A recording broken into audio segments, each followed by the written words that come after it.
Good evening, one and all. This is Victor Alpha 3 India Mike Whiskey. As the 8 o'clock hour approaches, I just want to let you know that the official net start time will be delayed 10 to 15 minutes. I'm sure the rest of the world is also glued to their big screens watching Artemis 2 make its re-entry into Earth's atmosphere. Targeted to splash down at 8:07 Eastern time, and so we're going to give everybody the chance to stay glued to their TV screens, and then we'll proceed with opening the Friday night ZOE Ragchew on with the 443.075. That's the VA3 ZOE repeater here in Hamilton, Ontario. Waving a hand to Solar Newbie, who's headed in for an early dinner. Thanks for your check-in on YouTube, Al. And Larry, I see you active on the chat there as well.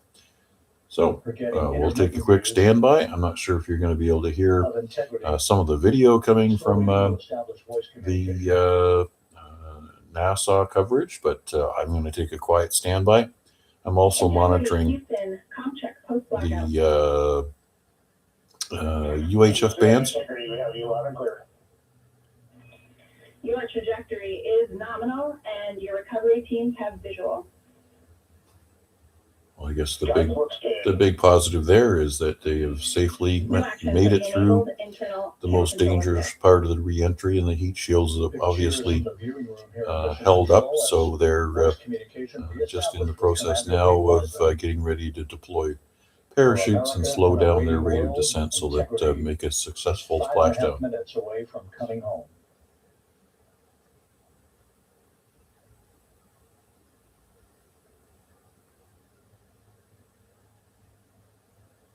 Passing 100,000 feet now.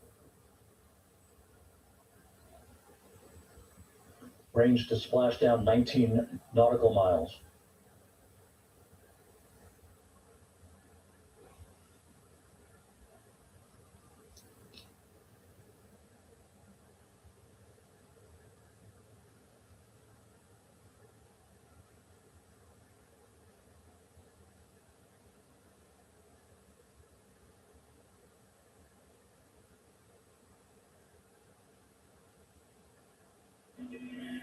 Integrity impact to the camera controller fail is no tab 1 views of the chutes.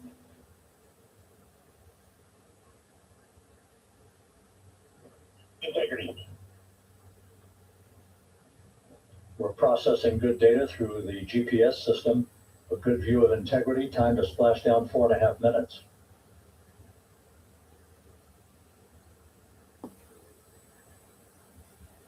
And a view of integrity from the WB-57. We're at 50,000 feet.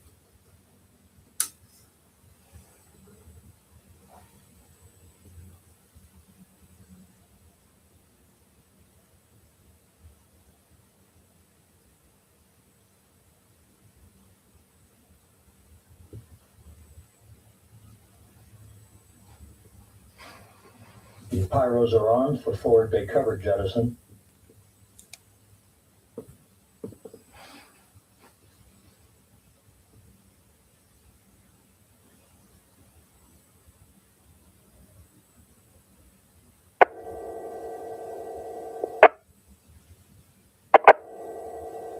And there go the first series of parachutes, and we're on drogues. And Houston, we're visual 2, drogues out the window. 2 good drogue chutes. Next up, We copy, we see them. Next up, the deployment of pilot parachutes that will pull the main chutes out. Time to splash down 3 minutes and 10 seconds.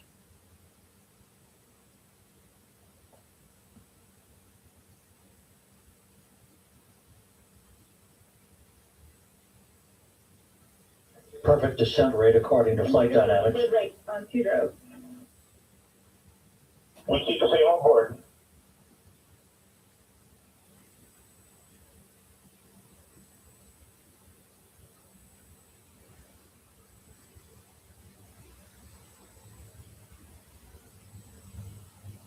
Passing through 10,000 feet, still on drogues.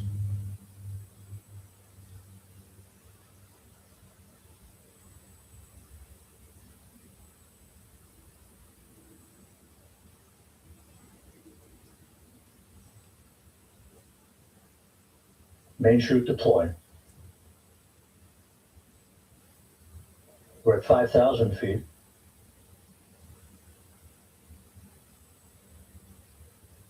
Search and recovery beacon has been activated on integrity. And we have 3 good main chutes. Good 3 main chutes, good reefing, good descent rate. Right, then we see 3 good-looking parachutes.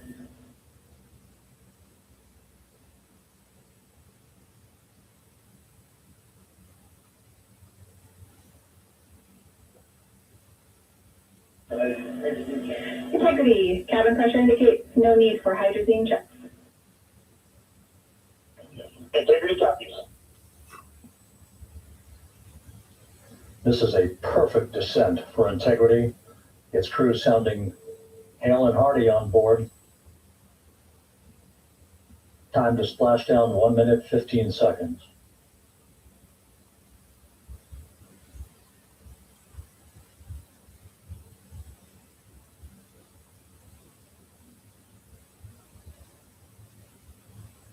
Integrity about to complete a journey spanning 694,481 miles from its launch from the Kennedy Space Center back on April 1st, and a trip around the moon.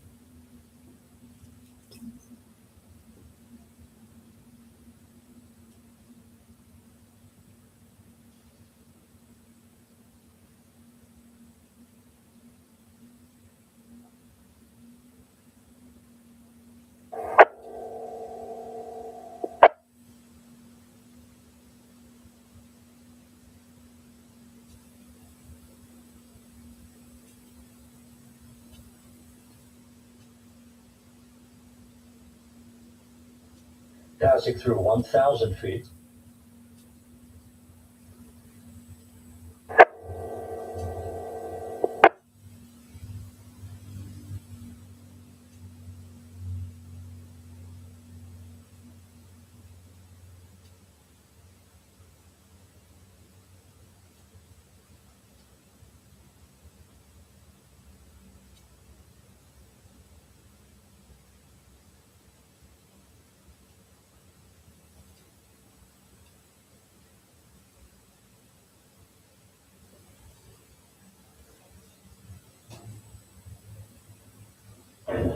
Integrity, splashdown, sending post-landing command now. Splashdown confirmed. Copy splashdown, waiting on VLDR. Splashdown confirmed at 7:07 p.m. Central Time, 5:07 p.m. Pacific Time. From the pages of Jules Verne to a modern-day mission to the moon, a new chapter of the exploration of our celestial neighbor is complete. Integrity's astronauts back on Earth.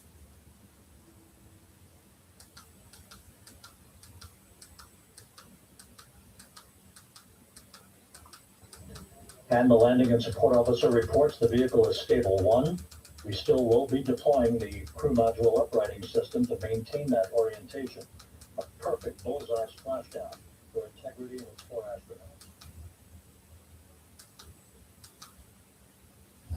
astronauts. All right, we can all breathe a sigh of relief. Our astronauts are back on Earth. Successful splashdown, and they'll be deploying the recovery vehicles to bring them on board.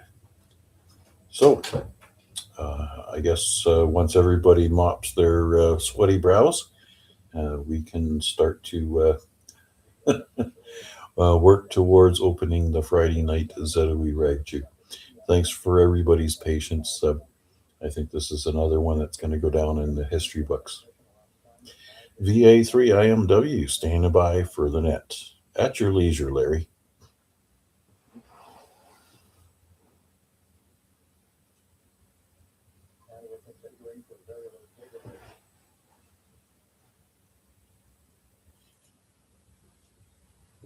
Once again, splashdown occurring in the Pacific southwest of San Diego at 7:07 and 47 seconds p.m.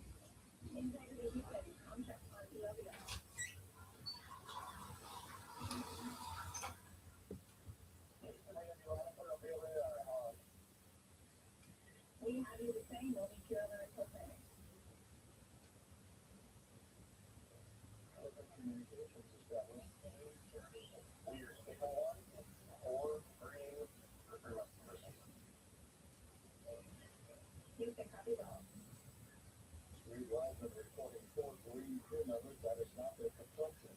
That is the fact that they're in great condition. That's what that means.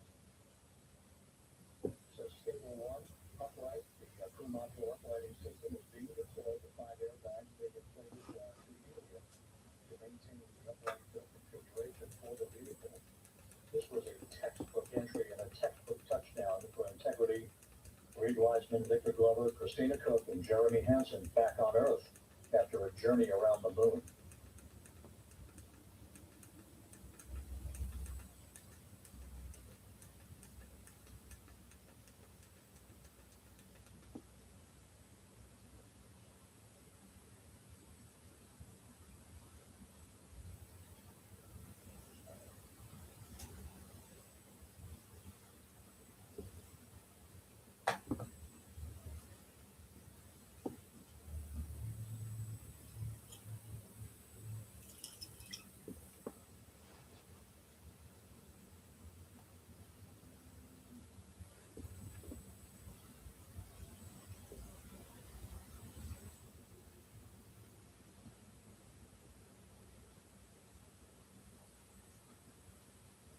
We continue to monitor the functioning of the CMOOS system.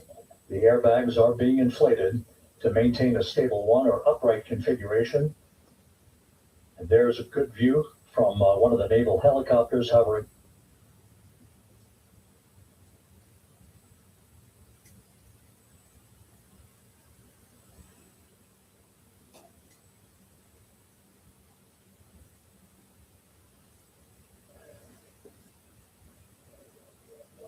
Reed Wiseman reporting 4 green crew members, meaning they're all in excellent shape.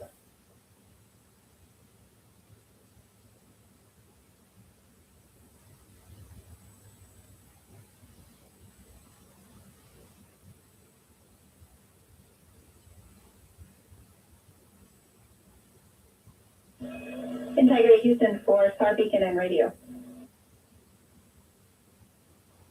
Star Beacon is in 406, and we're firing your radio now. Go ahead. We see the beacon on, however, the recovery team is not seeing the signal.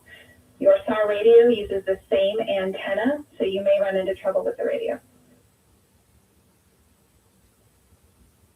Okay, copy, and we're also firing up the sat phone now.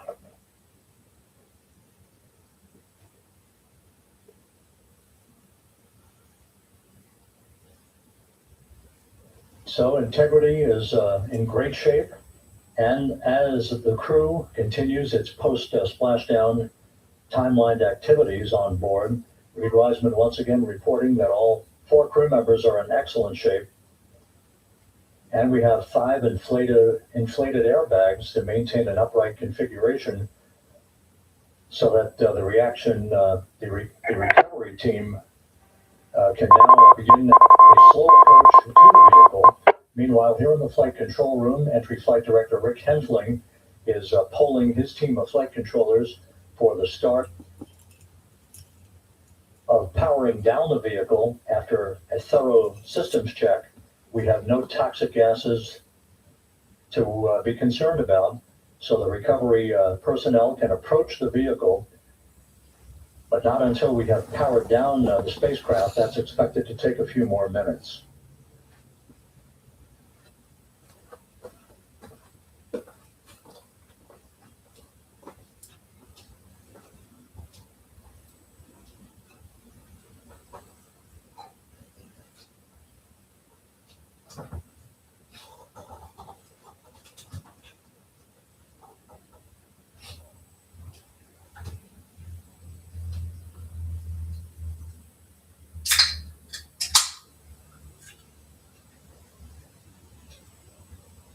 Integrity back on Earth following its historic flyby of the moon. It was, for all intents and purposes, a textbook mission. On 28 per hour rating on this frequency. We copy.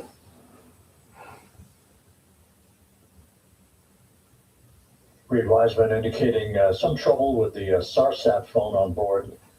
But that's not an issue. What is more important is that the vehicle is solid, no issues as we begin the power down of the vehicle to begin the recovery process.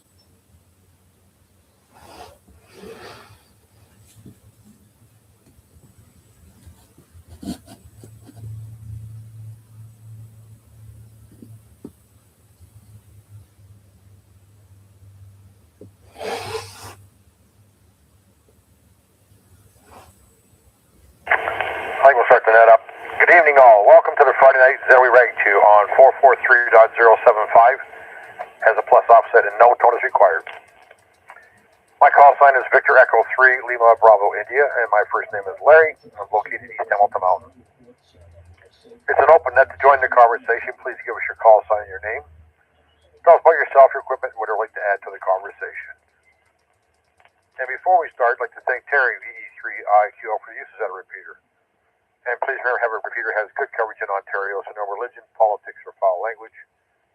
Last but not least, please let a repeater drop into our conversation so others can get in. Let me drop it for a minute. I'd like to thank Mac for live streaming this on YouTube. Please hit the like and subscribe button. To watch it live, look up Mac's call sign, VA3IMW, and look for the live. And looks like we got a textbook touchdown. I just was looking at it here, and they still, I guess, a little problem with the GPS trying to locate them, but they've got that kind of figured out how they're going to do it. So, anyways, we got check-in Friday night, ZOE Ragchew. Come on in, VE3LBI. The VA3NCA. Victor Alpha 3, Bravo Tango. Victor Echo 3 India, Uniform Kilowatt. Victor Echo 3, Kilo Delta Tango. Wow, there's a strange one. Victor Alpha 3, India Mike Whiskey, breathing a sigh of relief. Was there somebody before you, Mac? I'm sorry, I got Bill, and then I thought I heard somebody, and then Mac. Was there somebody else in there? Go ahead, please. That's VE3KDT. Oh, okay, very good. Got him, thanks. The guy was here too, but I didn't have the offsets at VA3CP. All right, I got NCA, BT, IUK, IMW, KDT, and CP. Anybody I'm missing, come on in.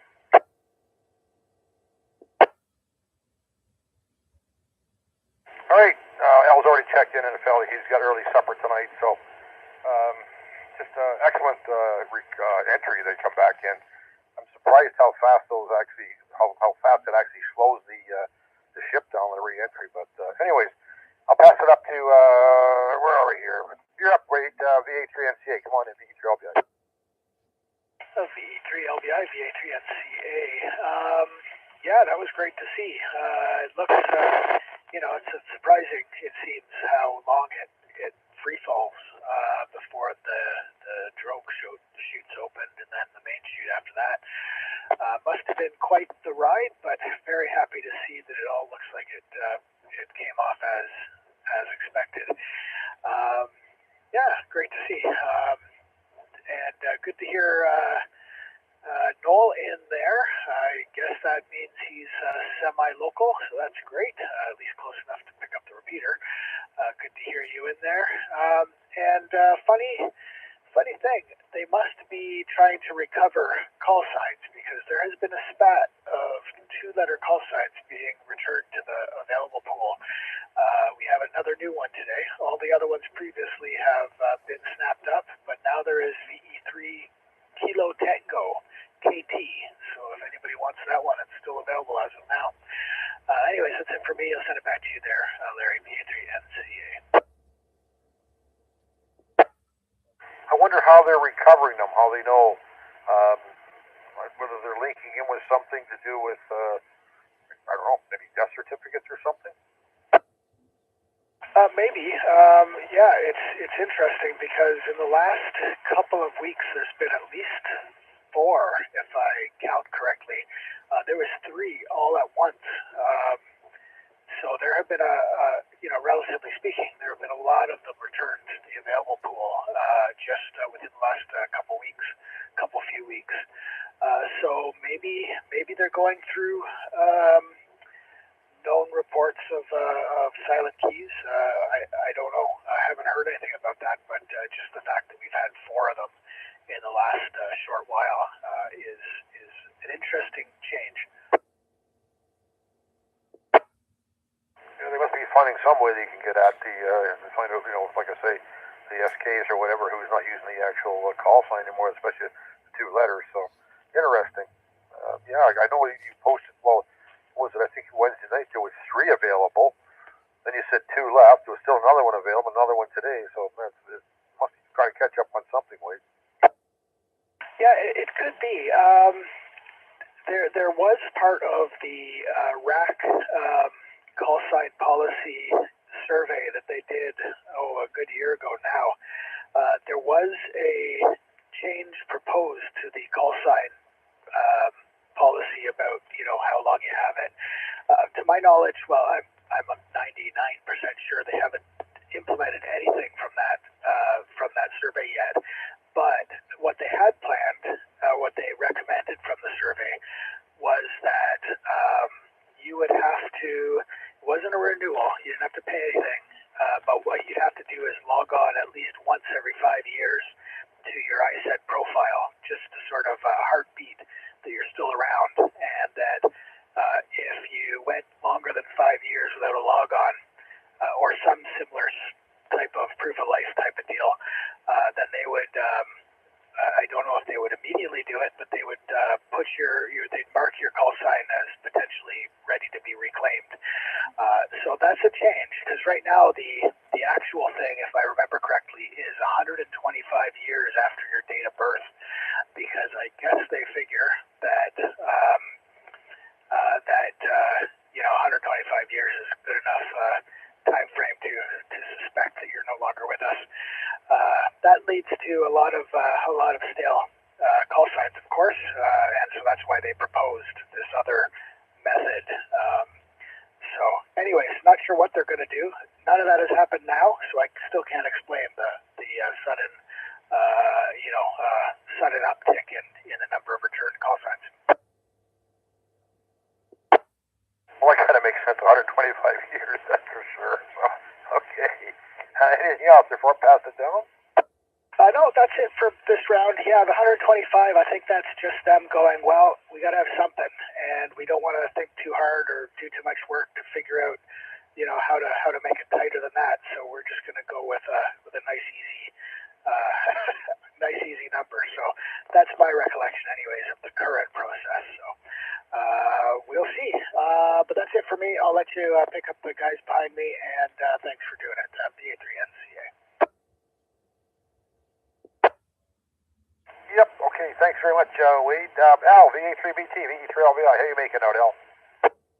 Good evening, Larry, and everybody on frequency. We're doing okay. Got home a little earlier today. Wasn't too bad. We were able to get away there at around 2:30, so that wasn't so bad. But we did have a lot of rain through the day. And, of course, there's a lot of rain in the forecast now. It is the season for it, and it looks like we're going to get into double digits up in Barrie now, so that's a good thing. So I can finally get around to cleaning up the outside and finish up my grading, curbs, what's left to do, and asphalt and all that good stuff. Inside's progressing, racking started. So if everything goes well, looking at my schedule, I was working on my schedule the last couple days. I figure by mid-July, end of July, probably a little bit into August, I should be pretty much wrapped up there and move on to better things. But other than that, just glad to be home and the weekend's here. VA3BT. I take it they got the roof finally all completed with the flashing and everything up? No. They still got to put ballast up there, which is gravel. We call ballast as gravel. And anyways, it's watertight. That's key right now. So they still got the remaining stone to put up. They're probably 30% left. The pavers, the capping, which is the cap flashing around the perimeter, they just measured that up, so we're almost there. But it's watertight. That's the key part right there. Well, that's good. How's the racking going inside?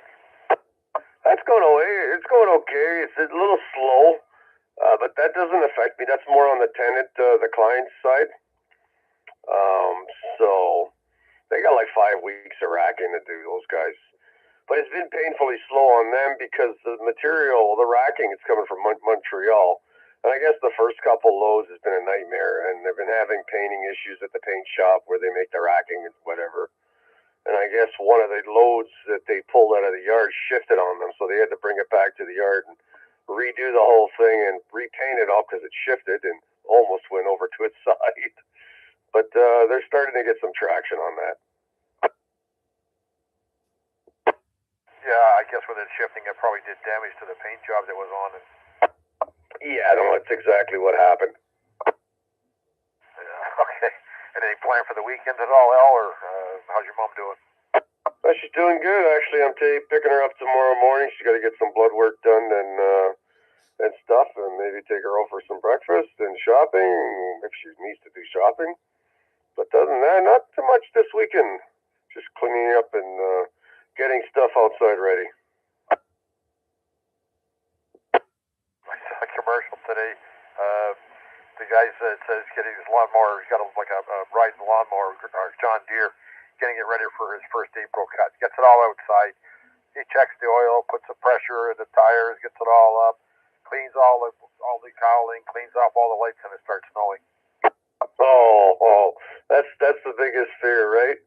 Because you know, there's another snowfall coming. I think so. I don't know. We've had enough already. I'm telling you.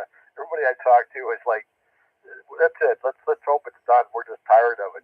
You know, 1 weekend you're 70 degrees, and the next 2 days you're down to -2. It's terrible. Yeah, I know. I've had enough of it. I don't want to see it anymore. Like I said, I've been really keeping a close eye on the forecast.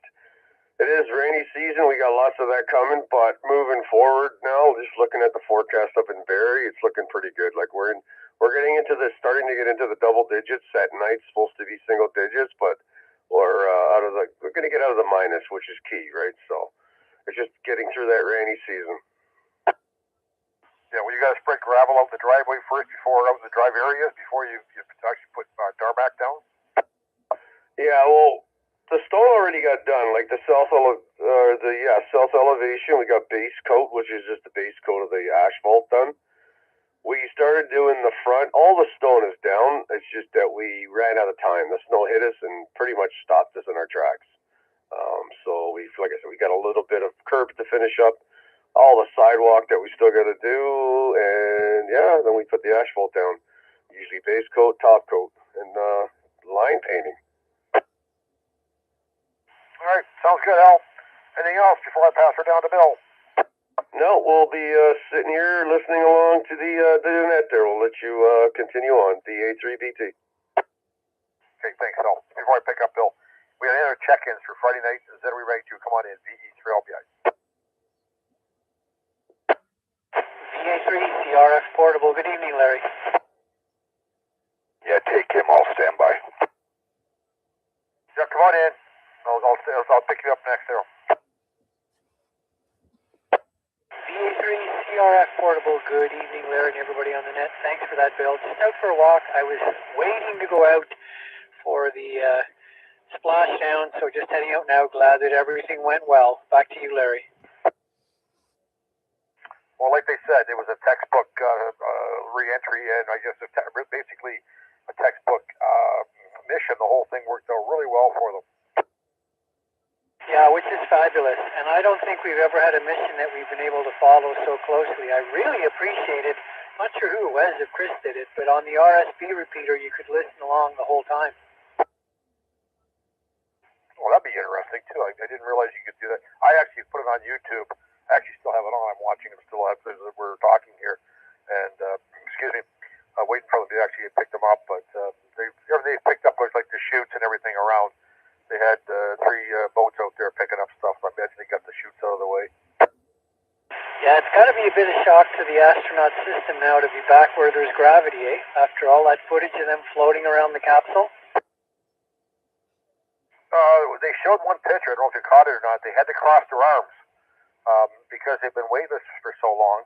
I don't know exactly what happened. Your arms would just drop down beside you, Bert. But they actually showed them they have to cross their arms across their chest on the re-entry. Well, I'm sure they were pulling some G's, I'll tell you that much. Anyway, glad that things went well. Look forward to seeing more analysis and the data they brought back. And some of those views, Larry, spectacular. I forget how many actual pitches they took. I know that they're in the thousands, but I don't know how many actual ones they actually took. There was some number, but I missed it. Yeah, sounds good. Anyway, I won't hold you up. Just going to be out for a little while.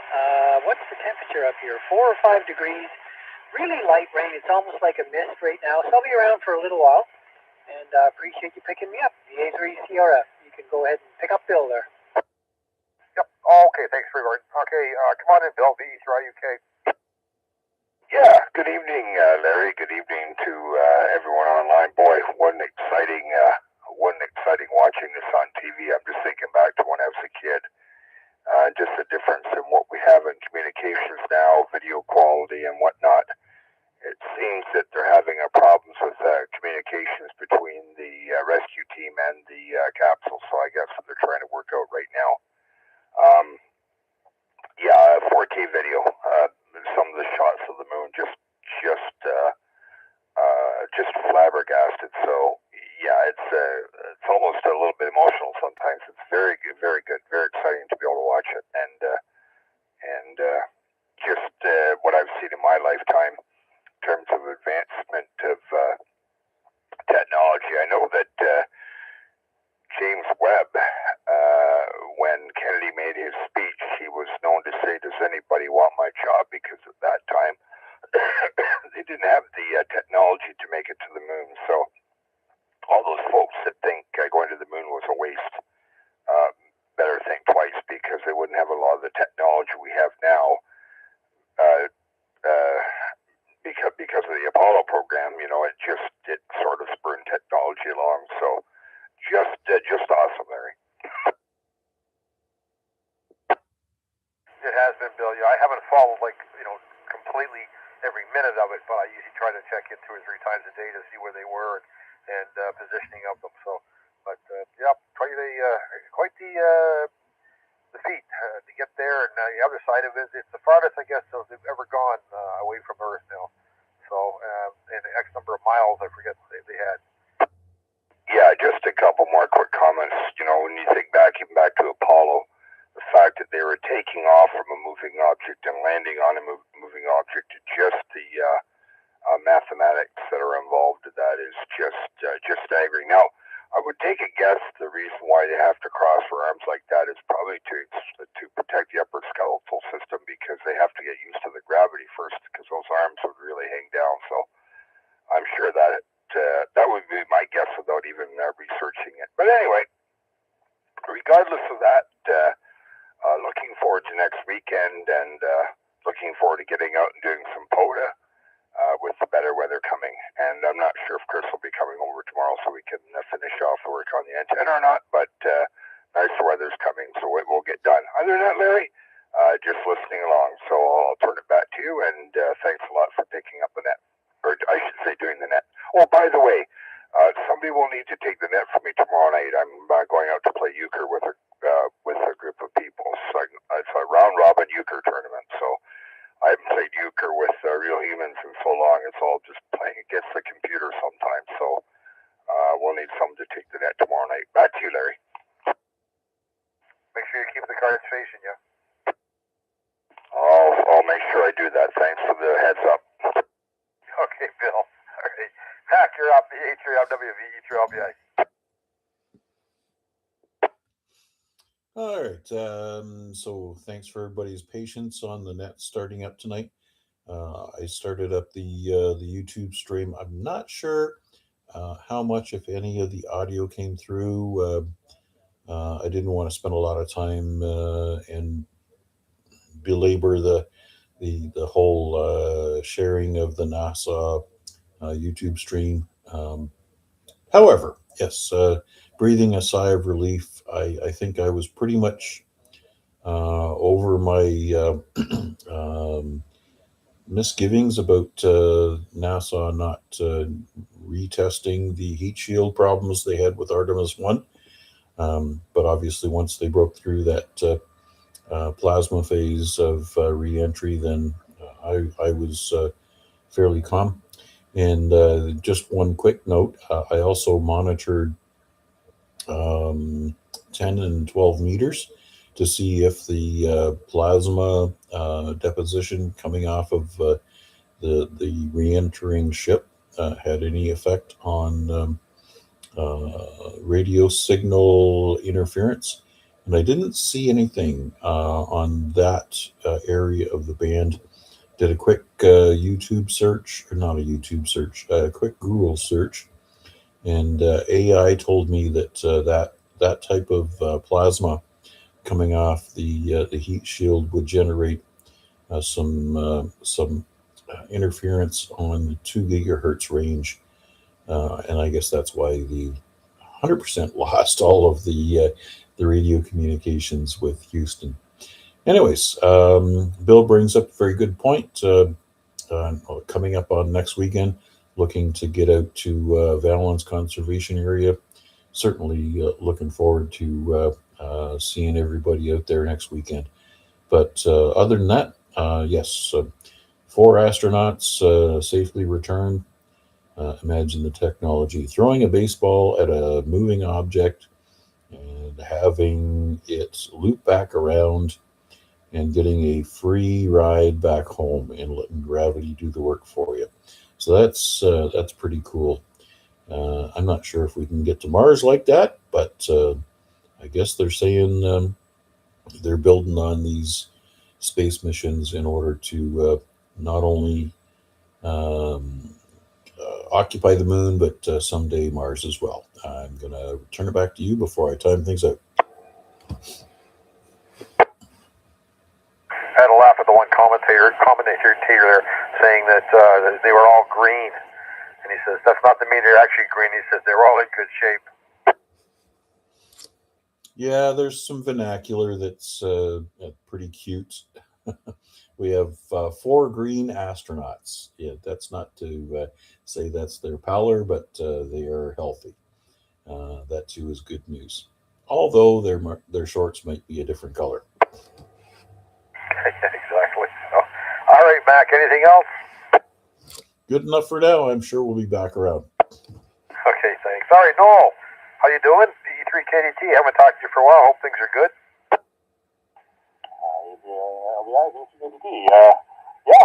Just down here visiting. I'm actually on a HT myself, but pretty close to the repeater and pretty stationary, so didn't need the priority.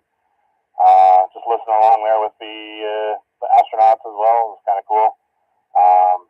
When you were saying about them, getting used to the zero-G, I was just reminded of all those video clips I keep seeing of the ones that have been up in the space station for like a year at a time, and they get so used to putting like a pen or something like that, just float it beside them, and when they get back here, and you just see them like flinging stuff on the ground all the time, they're trying to put the pen out in the air, it just drops.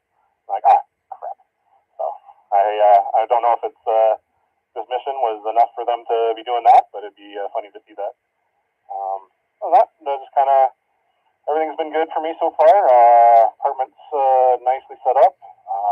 It's actually why I got the HD. I didn't want to tear apart my stations. Kind of going up there nicely. I found a way to break through the wall and put my antenna outside on the balcony, and very, very nice for being up 8 stories high for the UH up there. Anyways, I'll drop before I cancel it, and yeah. You might have been a little too close to the microphone, Noel. You're really splattering. Sorry, okay, it's this wonderful quality Baofeng. How's this? Okay, you're on a cell phone, is that what you said? No, just a cheap Baofeng. Oh, okay. Yep. Back off a little bit more. All right, how about now? Is that better? What does everybody think? A bit better? It's better. Yep, that's better there. Yeah, you were right. It's like you were talking into a tin can, but it was muffled. Crap. All right.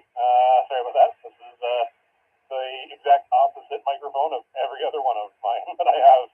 Pretty much have to use every other microphone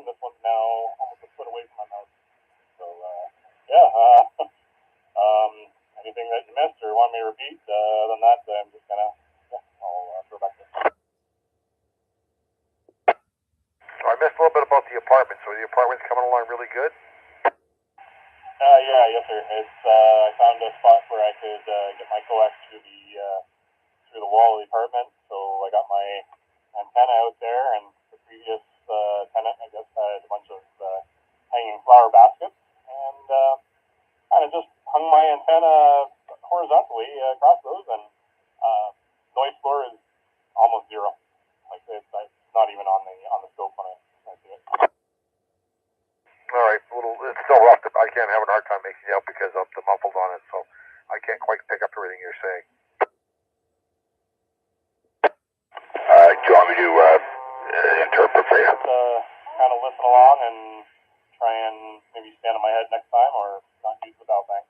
But thanks for doing the net. And okay, get your little hi in there, Lauren. You want to say hi? Say hi. Hi. There you go. That was from my niece who's sitting here. So I'll throw back to you and just listen along for the rest of the night. Yep, okay, but no problem. Sorry about that. I'm just having a hard time with it. It's really hard to understand everything. So, all right. Anyways, okay, Dave, you're up next. VA3CP, VA3LBI, come on in. Yeah, VA3LBI, VA3CP. Good evening, Larry. Everybody else. Not too much to report today. Been mucking around with a little program on my iPhone, but at the moment, not successful. Almost. Made up a cable. I just forgot to put it into a 2200 ohm resistor in the microphone connector. So back to square one on that. Did you want to describe what you're doing, Dave? It's up to you. Yeah, I could say.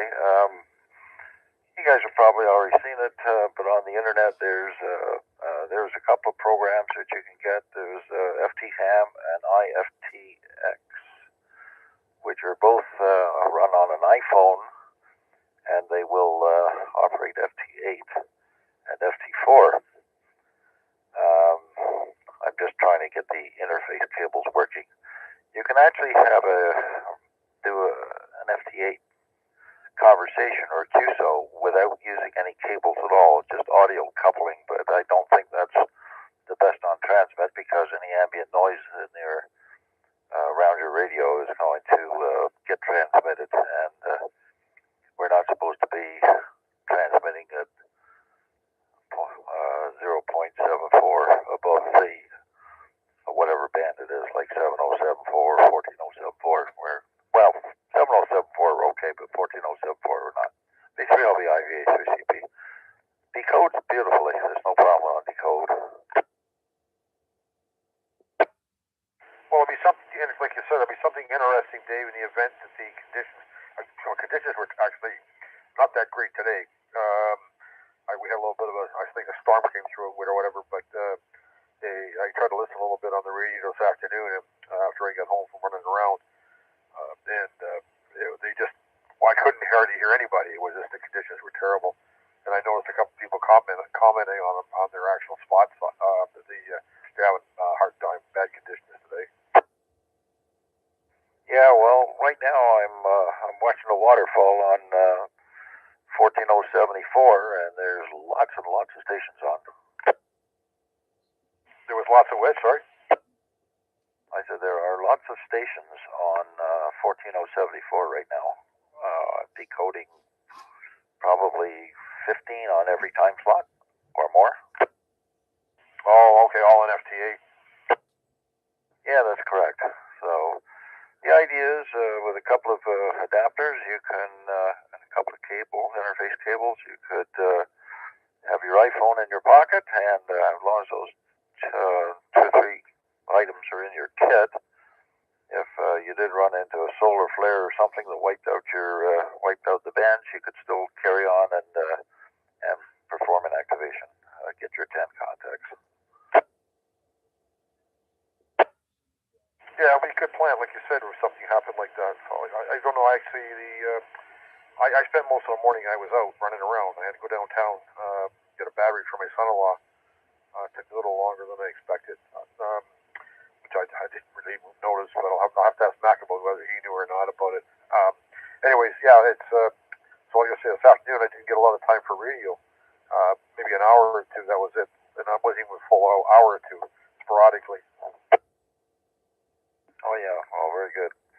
Well, what it requires is it needs an OTG adapter, on-the-go adapter, which will plug into your iPhone either by Lightning port or USB-C, whichever version of phone you have, and then you would end up using a sound card, an external sound card like a Sound Blaster, iMic, or something like that, just a cheapy card which will separate your headset for microphone and receive, and that's it. That'll make it go.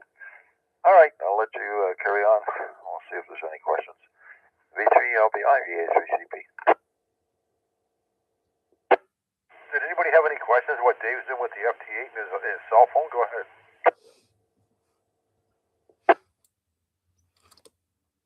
Well, I'd be interested in knowing, VA3IMW. I'd be interested in knowing if you're using a cellular uplink to a server and it becomes a DSL communication rather than an RF communication. That's the only one thing that it's scratching the back of my brain right now. Okay, Mac. Well, it does not require any cellular connection, no internet connection whatsoever. The program is totally self-contained on the phone, and the only thing it won't do, of course, is lookups. But I don't think that matters. It will generate a log file, and you can export the log file when you get into radio range or when you're back home again. Very interesting. Yes. Is there a version that's available for Android? Android has had FT8 software apps, I think, on the Google Play Store for a long time. It's been Apple that has been devoid of it. All right. So I guess what I'm starting to understand, though, is that this kind of an application, say you had like an ICOM 735, doesn't have a sound card in it, and you wanted to be able to communicate on FT8, then your cell phone becomes the decoder and encoder, and then it's an audio in and audio out configuration. Does that, am I clear on that understanding? Yeah, I think so. You have to use an adapter on the phone, like in this case the iPhone. I'm using an on-the-go thing, which provides a charging port, headset port, and a USB port. Plugs into the phone, and then I'm using a USB external sound card. In my case, I'm using a Sound Blaster, but I've also tested a couple of versions of iMics, which you wouldn't have, but I did because of the radio train stuff. Just a cheap external sound card, a USB sound card will work. And then you have to hook up transmit and receive audio to your radio. Your radio must be capable of Vox, for when the signal comes in from the transmitter or from the phone. It'll trip the Vox to transmit. All right, totally understand. All right, so it's something that you would use rather than using a computer and what's that little gizmo that I bought? Anyways, so if you had a radio that doesn't have a sound card in it, you use your telephone instead of a computer in order to code and decode, and then this inexpensive sound card edition becomes the interface between your cell phone and your radio. Totally understood. All clear. Back to you, Larry. Actually, Wade put a couple comments in there. You're talking about the digi-rig, I think it is, you have. That digi-rig will work, I believe. Yeah, I think anything like that, there's another one they have too, other than digi-rig, I can't think of the name of it offhand. You can use, which is an external sound card for any radio that doesn't have a sound card into it. So, I would imagine they'll start putting sound cards in a lot of the radios now, just only for the fact that, well, I don't know whether the new, well, actually, I don't know whether Chuck's new radio has a sound card built into it or not. I would imagine it would. Yeah, as a matter of fact, his radio will do FT8 without computer. Oh, okay. Well, I'm not sure how that works, but all right, that's something interesting. I think it will also clone sheep and possibly would give you a massage after dinner. Yeah, okay. Actually, I haven't heard Chuck in here tonight. I'm not sure where he is. Must be up to something. All right, any other check-ins? Friday night, ZOE Ragchew. Come on in, VA3IMW. Victor Echo 3, Sierra Mike November. Victor Echo 3, Quebec uniform. Victor Alpha 3, Charlie Romeo Fox. Just checking out, Larry. Thanks for welcoming me to the net. VA3 CRF.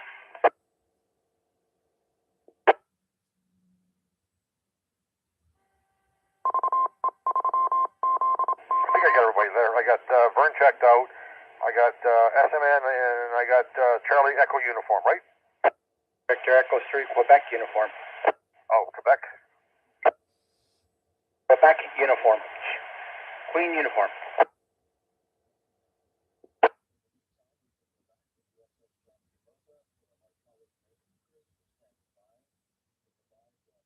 Got it all straightened away, written down properly. All right, come on in, Matt. VE3LBI. Thanks, Larry. I just wanted to come in and say hi to the gang on the radio and on the stream and say hi to you. And I'm in the car at the moment heading home. I'll be in and out of the car and not 100% sure I'll be able to get up if you call me, but I'll try my best and I'll be on the stream if I can. Okay, not a problem. Yeah, everybody, we were late starting tonight. We postponed it for about 15 minutes for the splashdown for the space shuttle.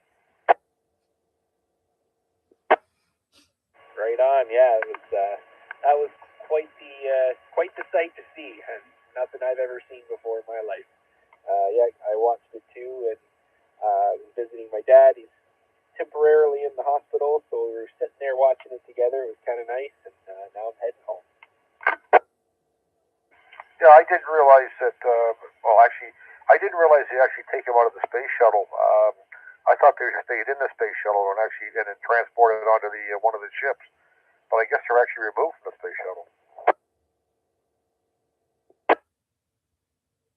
Yeah, I heard them saying it would take about an hour or something like that, 45 minutes to an hour to get them out and get them transported. So it was a gradual change, and they could. I think they referred it to getting their sea legs back, if I remember correctly. Yep. Okay, Matt. Anything else?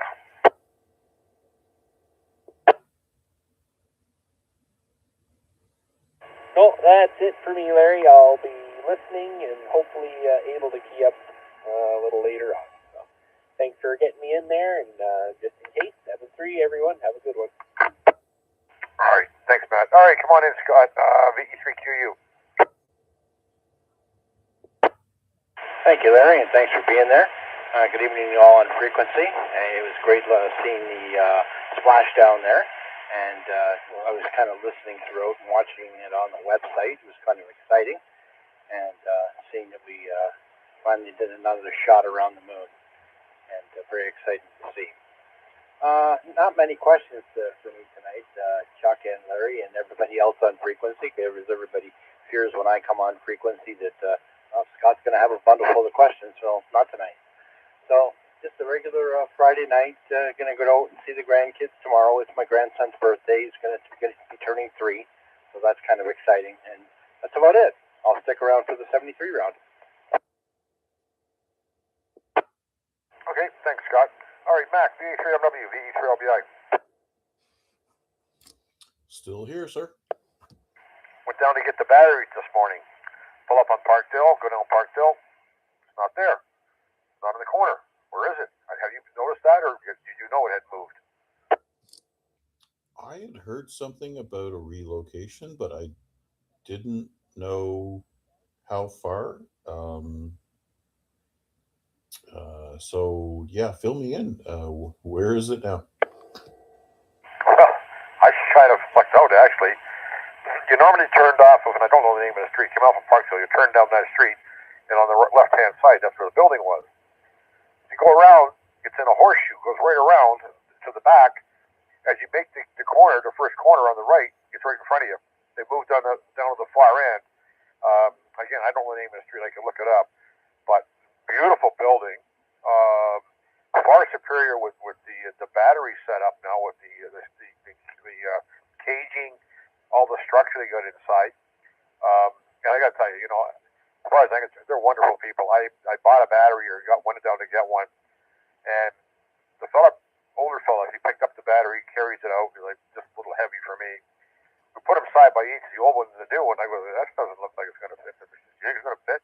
He says, no, it's a little bit big. So he says, we got the wrong one. He says, we're going to have to go back to a 65 instead of an 85. He picks up both batteries, one in each hand, and carries them back in. I'm like, you know what, buddy? I'm glad I don't work here. Yeah, too true. They are really, really good people there. And I think the last time I visited was like just very close to post-COVID. So it was still meet at the back door, come in, try to do social distancing and all the rest of the hoopla. But oh my goodness gracious, yeah, they're definitely good folks. And when you call them to see what they got, right? Because usually you get the best prices on the factory seconds. Now, it's not to say it's a crappy battery. It's the casing's got a little more scratch on it, or something like that. And they get them in by the skid loads, right? So this spring, I'm thinking I'm going to go and get a new AGM battery for the truck, because here's the funny thing. The AGM battery I've got in my pickup right now, I took it out of my old F-150 before I sent it off to the Hebers. And the first thing I did when I got this truck home was swap the battery out and took the lead acid battery out and put the old battery, the old AGM battery, back in this truck. So I'm thinking that thing's been cooking for me for like 10, maybe longer years. And like I said, when I mentioned to you, the AGM battery technology is just so far superior. And the big key there is that the big problem with lead acid batteries, as you're rumbling down the road, it's constantly seeing vibration, right?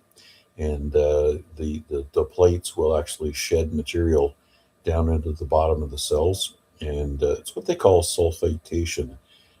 It actually starts to short out the plates, and you will start to notice as your battery deteriorates, you're going to lose one cell at a time, and every cell represents 2.2 volts.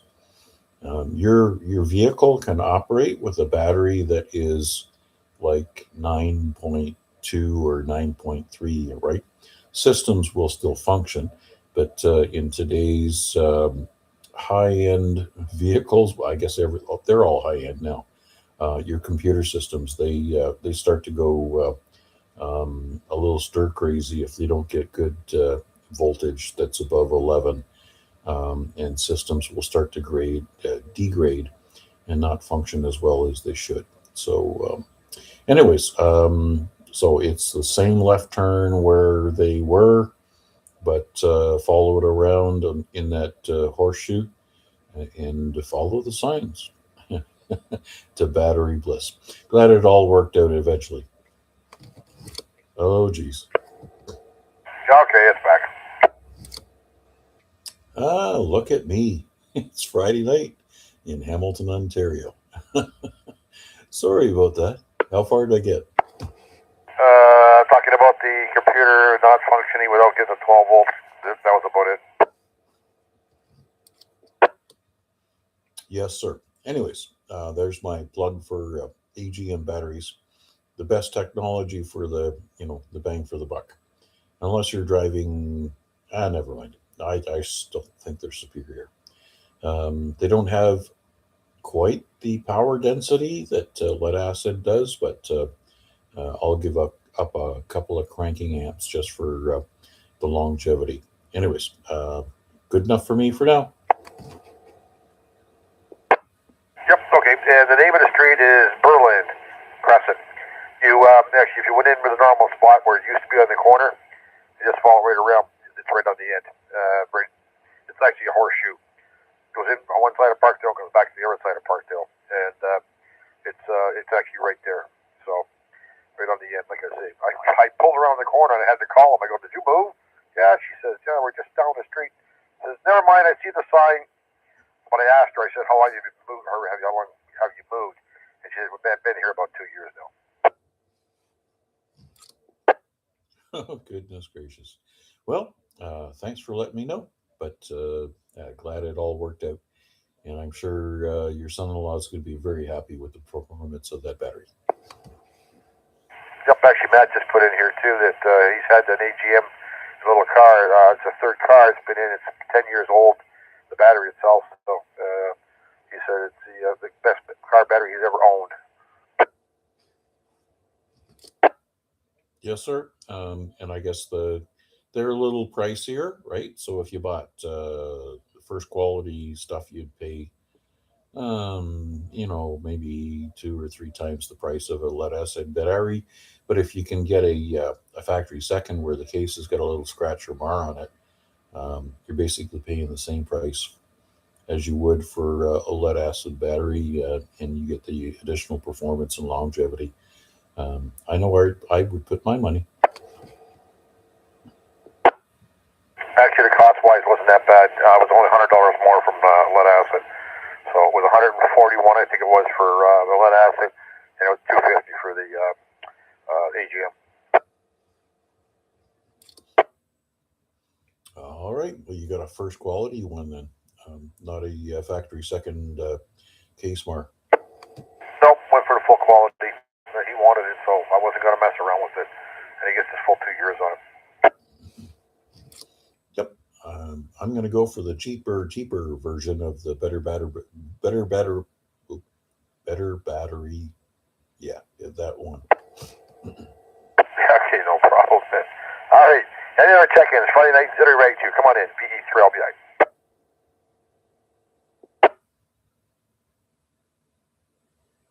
All right, nothing heard. All right, we'll do a quick night tonight. It's already 9 o'clock, so I know we started late, but that's okay. All right, anybody get anything else they want to add to the conversation other than about next weekend? Any other comments or anything? Come on in. V3IUK. V3IUK, V3LBI. Go ahead, Bill. Yeah, just one quick comment directed towards Mac. I know that we were talking about possibly having some eats after, so we're going to have to find some way to coordinate that. And just a quick reminder again that I will not be here tomorrow night to do the Saturday Night Net. Other than that, Larry, just listening along. I guess that means we'll figure out what Bill's going to bring for the snackies as we discuss it tomorrow night. Yeah, I'll get right down the list and send it to him.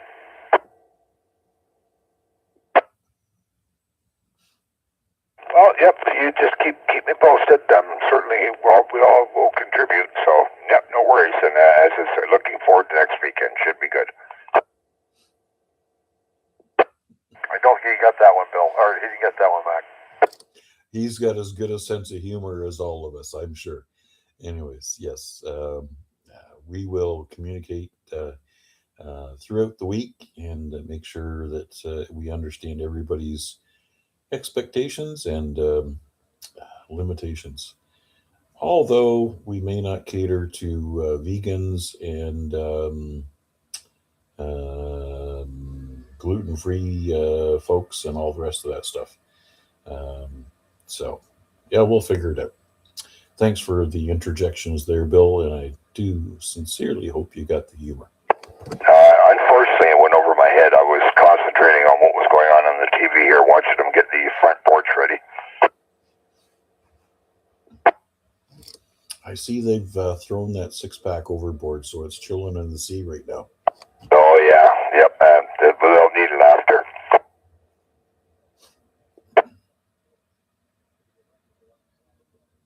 Just wonder how long it takes them to actually get back their feet on the ground after being up there. I wonder how many days it takes to kind of get back to a normal feeling.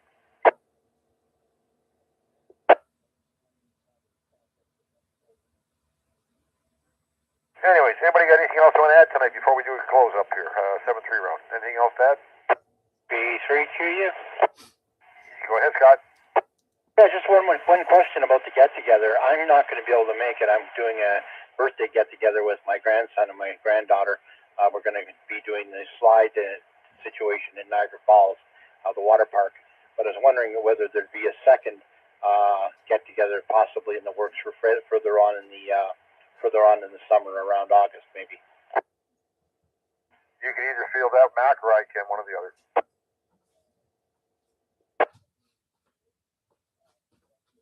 You going to take it, Mac? Yes, sirree. You know, when I go to refill my hot chocolate, that's the perfect time to have a question. Anyways, we'll coordinate our summer activation with the Summer Support Your Parks weekend. That would be great. Is that Mac? Roger. Thank you, Mac. Okay, yeah, greatly appreciated. I'm kind of upset about missing this one, but as I say, the grandchildren come first. Absolutely. Radio is only priority number 67. Everything else comes first. I thought it was priority 69, but anyway, hi.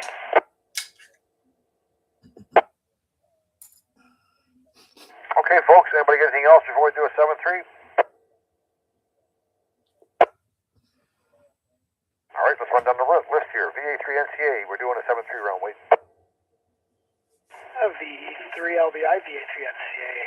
Thanks, Larry, for doing it. That's a great way to spend a Friday, and especially nice that we had the successful splashdown and return from Artemis there. That was a great way to start it off, and looking forward to next week as well. So with that, I'll say 7-3. Thanks for doing it, and catch you on the next one. VA3NCA, back to you.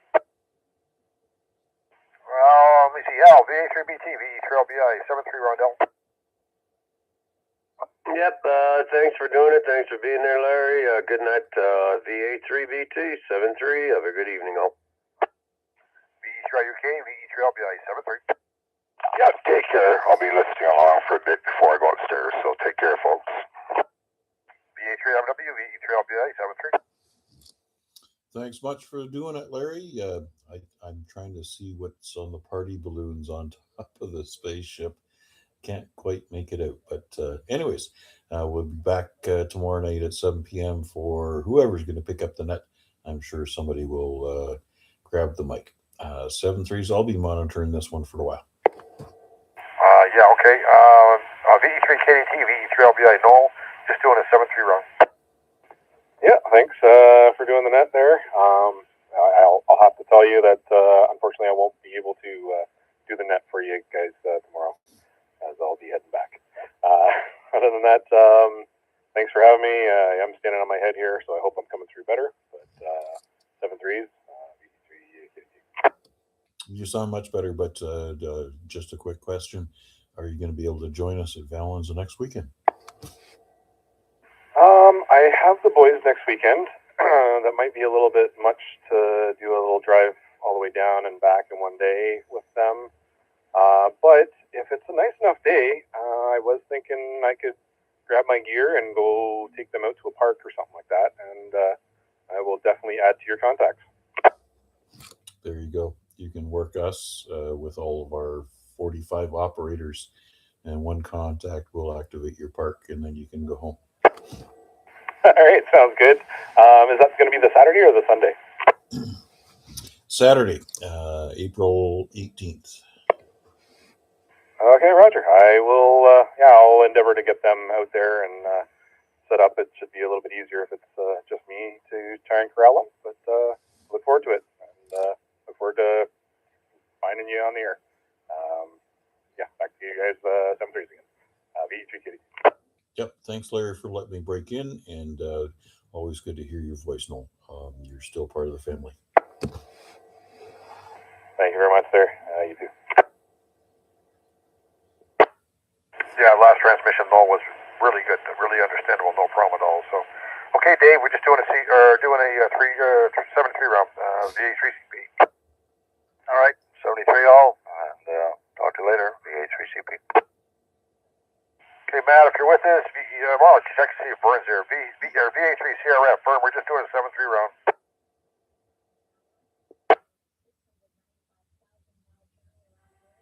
Okay, nothing heard.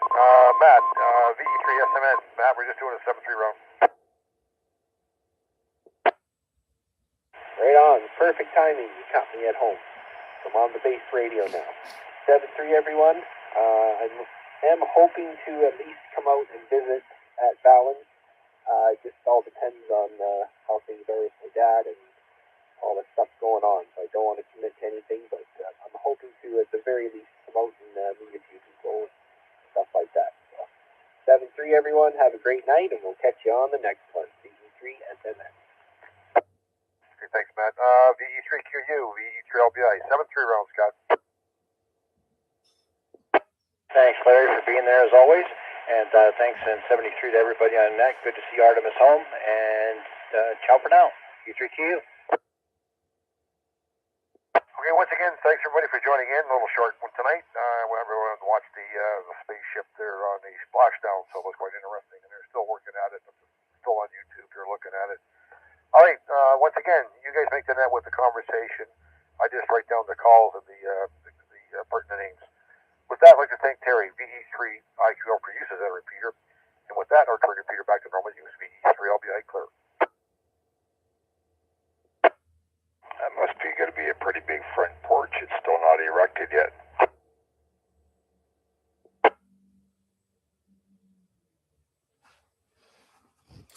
I'm suppressing my 12-year-old. I'm sure you are. And that'll bring the live stream to a close as well. Never been successful on that. We'll be back here tomorrow night at 7 o'clock for the Lake Ontario Radio Club Net. VA3IMW bidding you all. No, I was a bit of a class clown, so I probably still. That's how we say goodbye.